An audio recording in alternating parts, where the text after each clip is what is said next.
నమస్తే అండి. అందరూ ఎలా ఉన్నారు? నేను గుజరాత్ రాష్ట్రంలో ఉన్నటువంటి ద్వారకా మహానగరానికి వచ్చాను.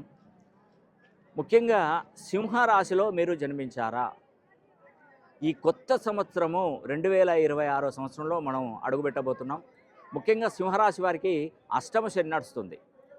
ఈ అష్టమ శని నడుస్తుంది కాబట్టి ఈ సంవత్సరానికి శ్రీకృష్ణ పరమాత్ముడే అధిపతిగా ఉంటాడు.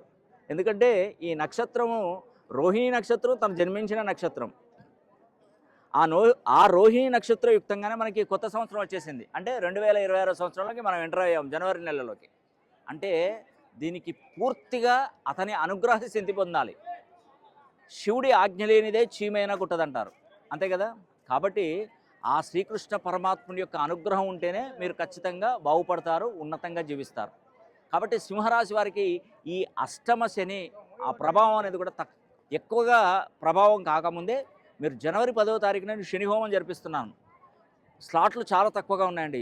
మీరు సింహరాశి వారు అయితే ఒక్కసారి శని హోమం జరిపించుకోండి జనవరి 10వ తారీఖు లోపే. అంటే మీరు బుక్ చేసుకోవాలి స్లాట్లు.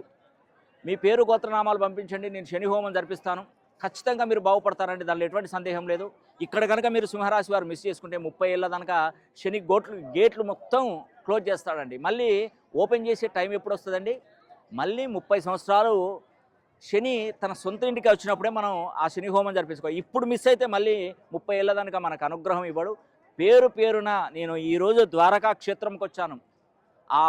ఆ శ్రీకృష్ణ పరమాత్ముడి సాక్షిగా చెప్తున్నాను, ఆ స్వామివారు వింటున్నాడు, సాక్షిగా చెప్తున్నాను, మీరు ఖచ్చితంగా బాగుపడబోతున్నారు.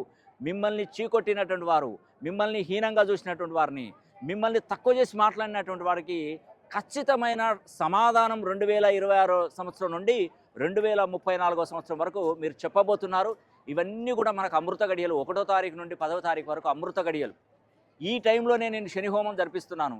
ఈ టైంలోనే నేను ద్వారకా మహానగరానికి నా యొక్క మొదటి దర్శనం ఆ శ్రీకృష్ణ పరమాత్ముని దర్శించుకున్నాను. ప్రతి ఒక్కరికి ఆయురారోగ్యాలు, భోగభాగ్యాలు, సిరి సంపదలు, మనస వాచ అందరికీ కలగాలని కూడా ఆ శ్రీకృష్ణ పరమాత్ముని వేడుకుంటూ సెలవు తీసుకుంటున్నాను. సర్వే జనా సుఖినో భవంతు.